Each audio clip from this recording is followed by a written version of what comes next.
Hey there, Toonami faithful, and welcome back aboard Toonami Absolution, where we talk about the shows that made us us and made you you. Once again, we are your hosts. My name is Alex. I'm Sam. And I'm John. Yes, we're coming back with Cowboy Bebop, Honky Tonk Woman, and Gateway Shuffle. Both of these made their Adult Swim debut on September 10th, 2001. Which, yeah, The halcyon, the before times, simpler yeah, times. Before times. you're Quite actually the dating literally go a bit simpler. wild for obvious reasons because we'll Yeah, probably quite one day go to that in literally detail. simpler times. Yes. The reason we do all of our stuff like about 2 episodes per, just for the sake of going through, but at a decent clip. But these 2 episodes really do actually feel of a piece, right? It's the two-part basically introduction and recruitment of Faye Valentine into the Bebop crew, which is nice. It's nice how that kind of worked out, wasn't it? Yeah, it's definitely fun to think she didn't really join to episode 4 because she's such a iconic part of the trio. It's weird to think that, yeah, she wasn't there really from the start. She We gets still picked don't have up. Radical Edward yet, which is We still wild. don't have Radical Edward No, yet. we'll get to him, I think, next week, actually. Yeah. And Um, we of got to talk about Faye. Oh, we have to have Faye. course. How Um, they make her into the coolest woman ever to exist in about 30 seconds again. That opening scene with her in sort of the thrift store, the black market, whatever it kind of is, and just the door getting ripped off by the gunfire. It's just an excellent scene. Establishes them as such a cool character just right off the bat. One of the wild things about this is I hadn't seen this episode or really much of the series at all, since I saw the live action Cowboy Bebop from a few years back. Hmm. And the one of the early episodes, as you can imagine, they try to replicate the casino recruitment scene, and it's just so bad. Like it's everything that's wrong with that adaptation you can see in that the way they try to replicate this. And so to come back with those eyes now and be like, oh, that's right, this was how it was supposed to be done. Okay.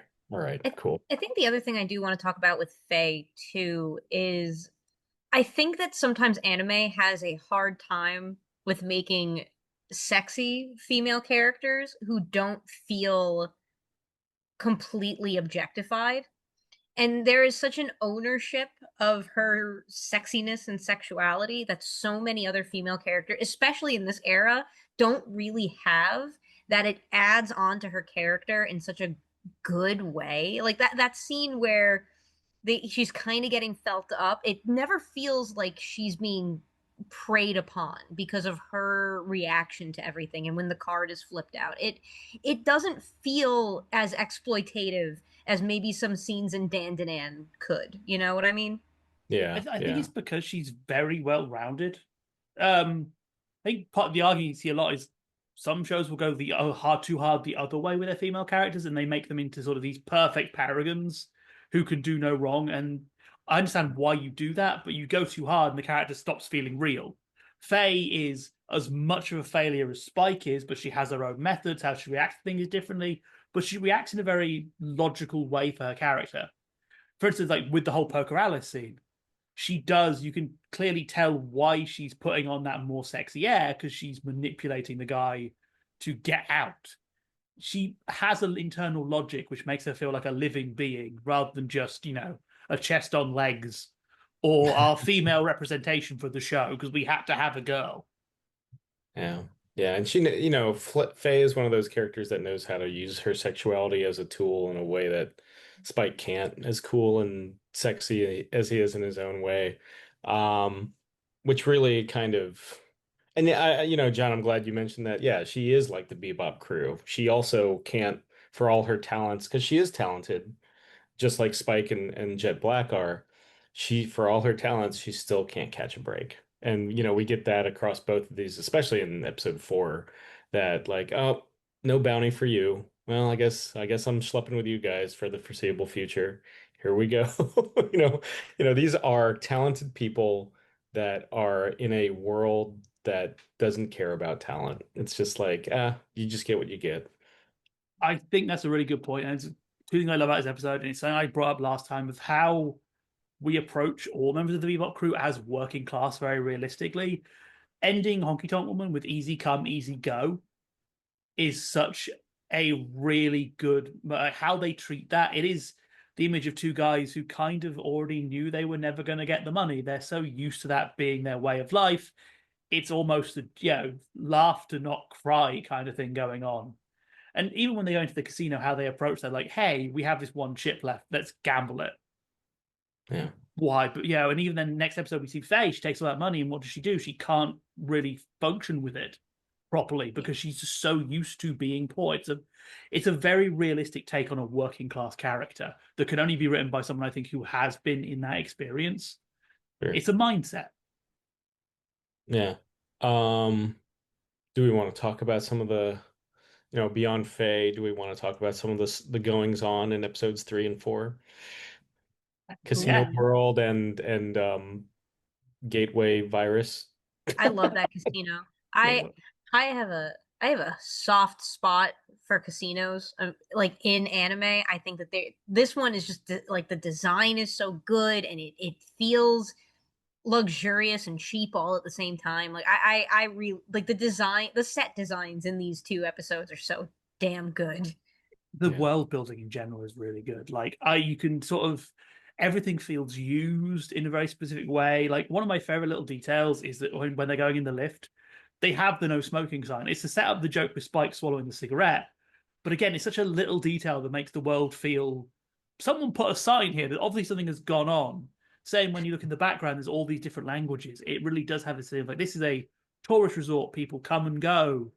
Even though we only see this casino for a very short period, you can imagine what each of these different people did to end up here and how they got here.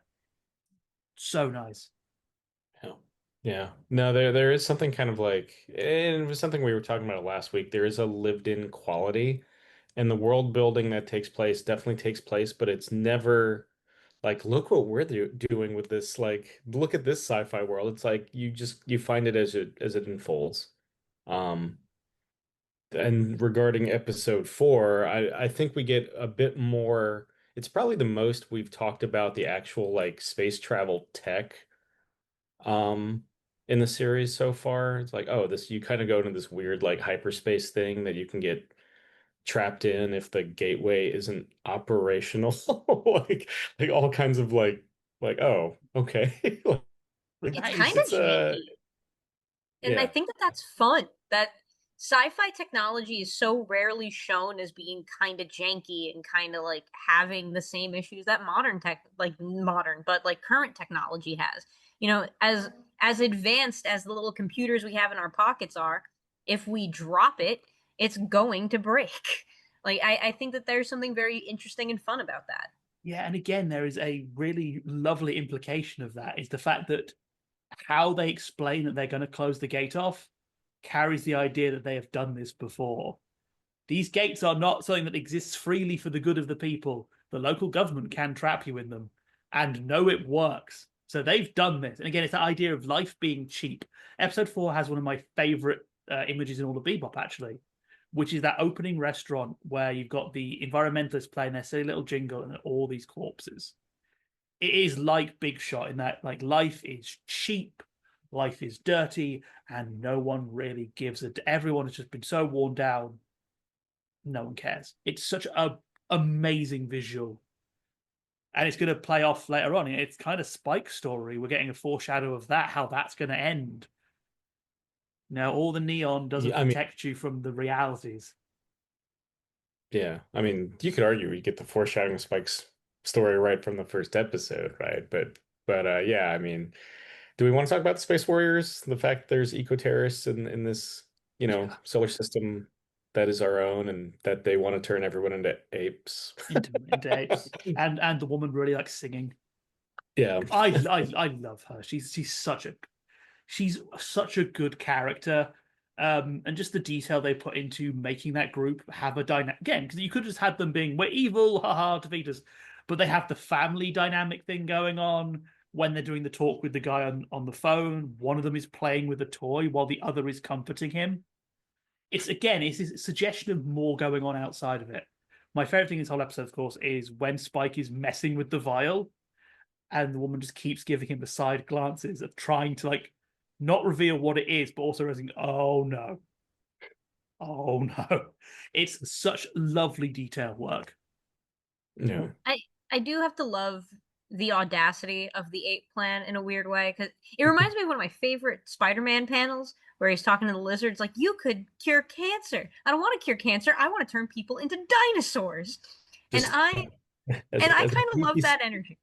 as a geeky side note, it's Sauron. He's talking to Mm, Sauron. Oh. Sauron, that's it. The X-Men villain The guy Sauron. from Lord of the Rings, right? Yes. But So I like that. I like silly stuff like that, because it that also kind of feels real. It's like not every genius or everybody who comes up with an idea like turning people into monkeys is going to do something positive with it, you know? I like that. yeah, Yeah. we all yeah. We Although all we should also not praise the guy who meets Faye, because, dude, don't just say don't open this before you die. Maybe give some context. Like, don't open it because yeah.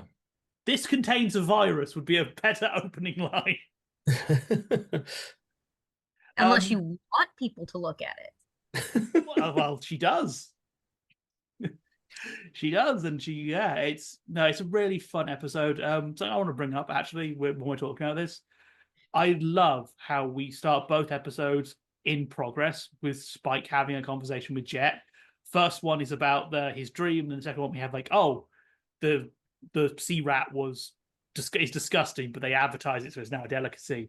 Again, it's this idea that stuff's happening off camera that we don't necessarily see, and Yeah. that these two guys, have this whole relationship going on. It's really nice, and said, again, makes these characters feel more alive.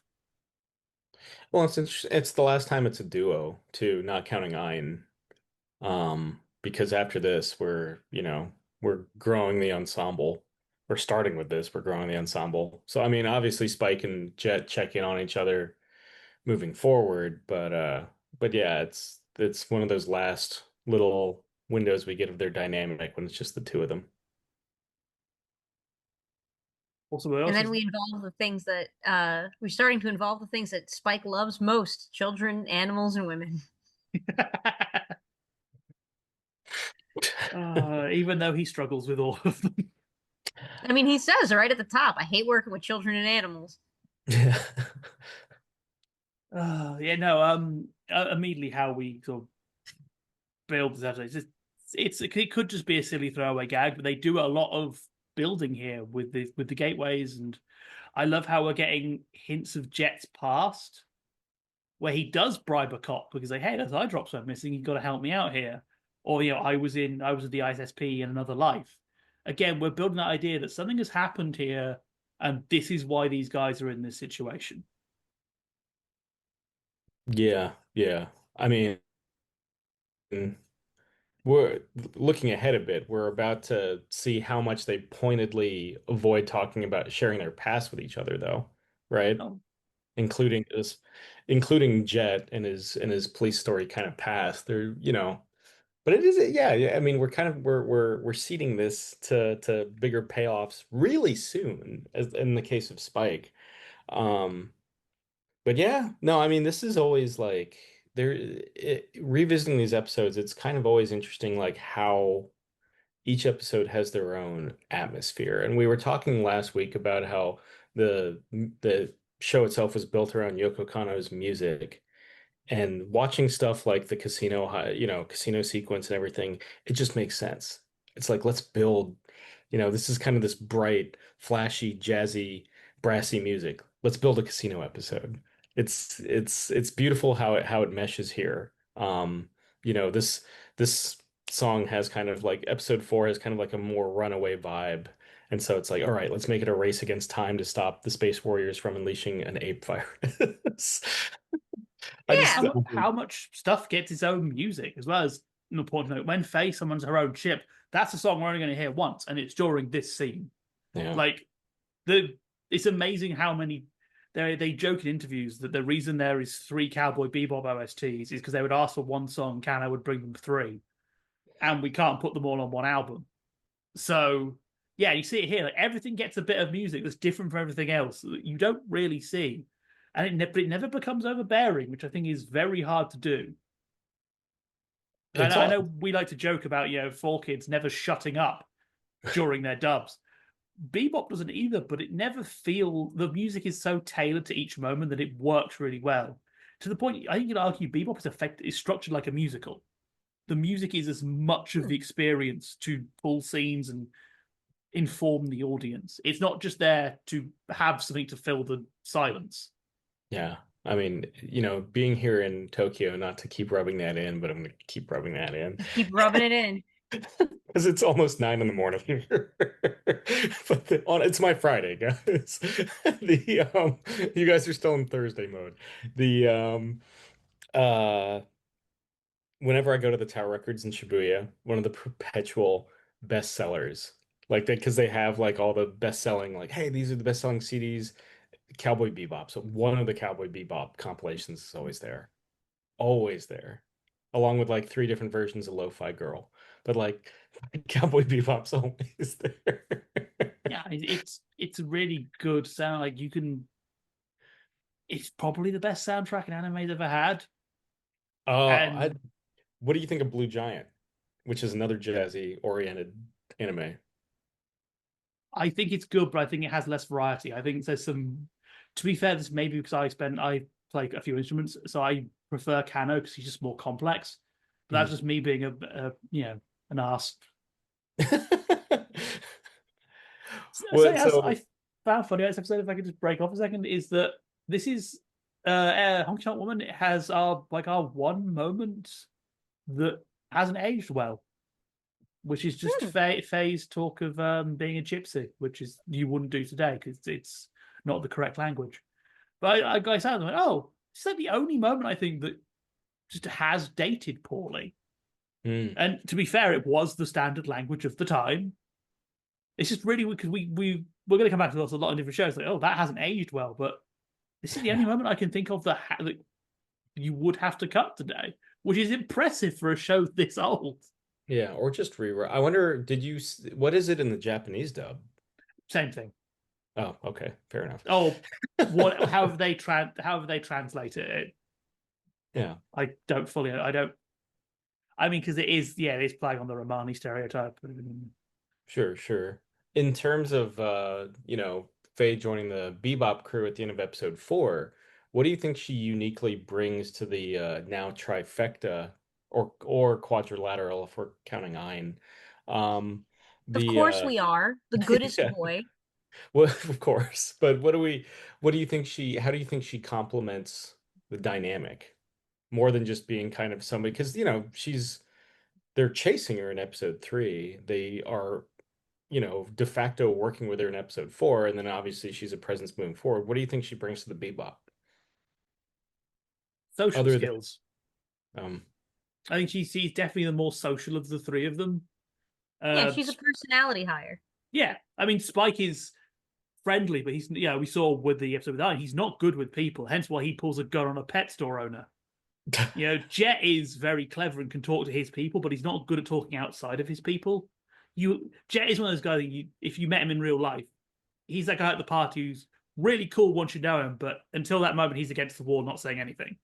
Yeah. Faye, because of her casino work, you see it in the casino, she's much better at navigating social situations and playing them off to her own ends. I think the best example of that is with the guy, when she's in the office with the guy. Spike's first move in that situation would be to punch him. Spike would have tried to start a fight where Faye's like, I'm not going to win here. I'm going to, yeah, sure, I'll play along with your thing, and I'm on your side here. Yeah, she brings a certain level of guile to the crew, which is nice. Do you think Daniela Pineda did a good job? I mean, it's kind of a loaded question because we know how that show was overall, but do you think Daniela Pineda does a good job playing Faye in the live action? That's loaded. That's a loaded question. I think she did. I think she did well. I'm probably the things that would get me cancelled is that I have higher opinions of the Bebop live action than most people. I think it was a terrible adaptation of Bebop. But I always kind of wish that I imagine there's a secondary world where they saw sense at some point and went, we can't do Bebop. But here we're going to do an original story that's a horrible rip-off of Bebop in the same way that Firefly was a rip-off of everything else. And she would have done well in that. I think John Chu was good as a Spike-like character. It's just the best bits of the live-action Bebop are the bits where they are not doing Bebop and doing their own thing. I think if it had been given a few more seasons as an original story, this is going to be the most damning with fate praise I've ever said. It could have been this generation's Lex. In that a perfectly serviceable, quite fun sci-fi episodic romp. It's just you've basically given them Play-Doh and told them recreate Michelangelo's David. It's not going to work. Yeah. The reality of the live action series is that it was kind of set up for failure from the beginning. Like I not only is Cowboy Bebop one of those things where making a remake of it seems questionable at best, but even if you had the best actors in the world and some of the best editors in the world, I don't think you could have saved what happened with the writing with that. Like, the problem is that they were again, to John's point, they were trying to recreate Bebop when you can't do that. It's just not feasible, and it suffers for that. Even the Bebop team can't recreate Bebop. We've seen that with Lazarus. Well, and you know, for me, like, and I was mentioning the casino stuff at the beginning of this episode, like, that's for me where a lot of it falls apart, because so much of Cowboy Bebop is like moodily rendered visually, and beautifully married to music. And you look at the live action versions of the casino scenes from episode 3 of the anime, and it's too bright, it's too oddly produced, like everything feels fake. It doesn't have that lived in quality. It feels like a Star Wars prequel, but with worse production values. And the music almost feels like obligatory. Like, here it is. Here's jazz, kids. Like, okay. We need to get Kano in because people will complain if we didn't get Kano. Yeah. So we've got Kano in, but we've not done what the original team did, which was listen to what Kano did and work around it. I think one of the... Oh, no, go ahead. I think one of the because we kind of talked about this last time, one of the best ways to think about Cowboy Bebop, the animated version of it, is that it is different pieces of a wider musical piece. They are movements. Every episode is a movement. And that's the beauty of jazz. There's something very free form about it. It's very hard to reproduce everything the same way twice. When you look at I would argue honestly that the live action Cowboy Bebop is overproduced in a way that strips it of its identity while dressing everybody up in some really good cosplay. That's really the issue, is that instead of treating it as a musical movement, it tried to treat it as a painting, which is much more static, if that reads. No, I get that. I think it's two things that my review at the time was that it felt overly respectful, which I understand why you should be respectful of Bebop, but you can't make a show when you're venerating the original. You have to do your own thing. Yeah. My example actually would be, nerdy moment, the newest Doctor Who does the same thing. When the show came back, it respected the original, but it did its own thing. It knew we're not the 80s anymore. We have to do something new. This new season, what it's doing, we're going to go bigger and bigger and bigger. Nothing feels real anymore because everything is $4,000 of CG polished by 15 people. Nothing has weight. And that's what the live action felt like. There's a documentary actually called Alien on Stage about a local theatre group who tried to put on a performance of Alien. Yes, in New Jersey. Yes. It's a very good documentary, and not to insult these guys, but the live action Bebop felt like their version of Alien, in that it felt like a deliberate copy. So trying to copy something without the charm of it being 12 dudes with some cardboard. This was a man in the accounting office went, well, this made money last time, it'll make money again. Yeah. But yeah, I think these episodes are a great example of what I think the live action missed. Bebop is many things. Gateway Shuffle is a very silly episode. Like, when you think about it, it's a stupid plot. But it works because they commit to it. Well, yeah. They How many treat it times? like a big deal. Yeah, I like it's like I like saying there's an ape virus because there's an ape virus.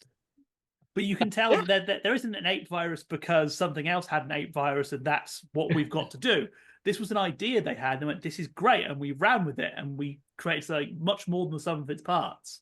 Yeah, it's in some ways I can see kind of beats of that in Cowboy Bebop the movie, except Cowboy Bebop the movie plays it straight with Vincent's virus, and them racing to stop him, and Faye getting roped into it because if you haven't seen Cowboy Bebop the movie initially, she's just kind of doing her own thing and happens to cross paths with Vincent. Yeah, there's Cowboy Bebop is malleable, and I think that that's the beauty of it. Any episode could be like a Western ripoff or homage, or it could be a Ape Virus story And because we love ape viruses. We and do love the Ape virus. it can even do that in different episodes. Look at Yeah, Honky Tonk when we get moments of comedy, we get moments of drama, but they all mesh together. and all those moments of drama always underscored by a saxophone Of because that's course, what you need. The most best way to have a dramatic panic instrument. attack. Yeah. What's your Um, favorite moment from I mean, we were talking about like favorite moments like the no smoking sign in the elevators and stuff from episode 3. What's your favorite moment in episode 4? it's Is got to it the be when introduction? he's playing with the violin. You see the mother just slowly losing her composure. Oh yeah, yeah. I, I love that one piece of animation where the mother's like slowly starting to go wall-eyed Oh with yeah. how upset she is at the goings on. The whole episode is so well rendered in how I weird its animation gets. I miss the wall-eyed thing. I feel like modern anime doesn't do that anymore. That's really a late 90s, early 2000s kind of like you're either super emotional or super drunk when this happens, you know? Or both. Or both. Um, I remember Boondocks would do it occasionally when like a character would like, lose their mind. Like, Oh and yeah. yeah, I miss this with Cowboy Bebop revisiting this, it feels of an era. Like it's like late 90s Sunrise. So you can kind of see it in some of the Gundam stuff too, including Endless Waltz, which we've talked about before. But there's a timeless quality to it.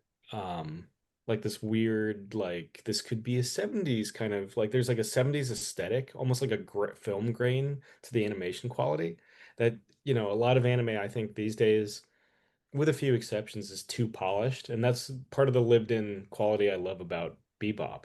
And I think you see some of it here. Yeah, I think it's also just it has such universal themes. Like I know again we'll keep ragging on the ape virus, but the idea at the middle of that episode is really relatable. It's the idea of how far is too far when your idea is good, but how do you approach it? How do governments handle things like? You could basically take that idea and put it in a modern setting as a 24 plot, and it would still work. Aside from the monkeys, because it's still the same idea. How do governments react to threat? What does that say about authoritarianism? About where environmentalism sits in the political sphere? Hmm. It's just really universal. Yeah, Spike is a very universal character, even though his story is exaggerated. We all know how guilt feels. We all know, carry that weight is a very simple message you could give to an 8-year-old, a 90-year-old, and they'll both feel it because it's something we all do. Do we want to talk about the odd you had mentioned this at the top, John, the juxtaposition of this episode, specifically episode 4, airing on September 10th. So episode Yeah, 4 revolves around a terrorist plot. yeah. I think at some point we may come off and do a whole episode about what happened on how Toonami reacted to that because there was a big reaction to it, but it is, I mean, not to get too into it, but obviously, it was a build-up of many factors over the years. The Gulf War was not an isolated incident. Sure. So, but you can definitely see there is some of that anxiety in a lot of media from this time, and Bebop played off it quite heavily. Japan was worried about its position in the global order. Everyone was slightly nervous about, Cold War is over. What's going to happen with that power vacuum? Will we be dragged back into war? Yeah. And that's what Bebop is. There's a lot of I know we treat Bebop as its own thing, but there's a lot of anxieties of the era written into how its storytelling. Even Spike being broke, Japan had come off an economic crisis. Its industry was failing. What does that mean for us? Yeah. It's weird. Spike is a modern gig worker, but that was I guess to summarize it is a lot of modern fears are not that modern. They have been going on in their own form for many, many, many years, way back to when the looms were being smashed. Yeah, I never thought of Spike as a gig worker, but saying that, yeah, him and the Bebop crew totally are. Yeah, I mean they're basically like DoorDash, but for bounty hunters. You I know, mean, DoorDash, yeah. but for murder. murder, but for DoorDash, but for murder. How much do you think that would cost? We'll get some I don't VC know. on that. Do you like have 5-star rate? I assume they probably have to have 5-star ratings for their bounty hunters, right? Like Spike and Jet do not have a 5-star rating. Oh, I didn't say they had a 5-star rating, but To be fair, they might because everyone they encounter dies. yeah.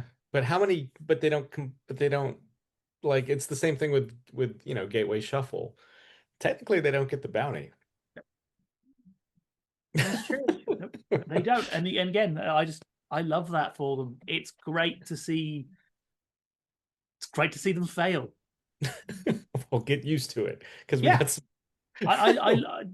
We're going to come into final thoughts, but that's again, I'm probably going to come back to a lot during Bebop is that they are failures who are not pathetic. It's nice to see that. Again, is that thing of being realistically working class. They are struggling with money, but it's not because of them. They are as good as anybody else. They're as good as that casino owner and his stupid plan of trading chips. They are human and good. It's just life has dealt them a poor hand, and it could happen to anyone. Yeah. The real folk blues indeed. Exactly. No. Anyway, We'll get copyright struck. Don't do that. oh, that's why I only did like a couple of notes. But We're sorry, is YouTube. that Please don't kill us. please, YouTube. Sam, is that your final thought? John, is that your final thought? That is, yes. Sam, it's your turn. Final thoughts. Final thoughts. Great episode. Ape Virus, Ape Virus, Ape Virus, and The word of the day is Ape Virus. Good to see Faye Valentine join the crew. We're gonna get in some really kinetic and lore building stuff in next week's pair of episodes. Yeah, I'm excited to have Faye on the crew now. She brings a certain level of color and spark. She even color scheme wise, she's so opposite to Jet and Spike that I'm excited to have her back. And God, Cowboy Bebop is just so good. And then, we also are going to be talking about some other not as good stuff on this YouTube channel, so we got to get used to that. But that does mean that we have pulled into our final destination with no problems with the gate. So it is time to disembark from Toonami Absolution. We want to thank you once again for joining us on this journey into the shows that made us us and the shows that made you you. Once again, we have been your hosts. My name is Alyx. I'm Sam. And I'm John. And we'll see you next time. Bang.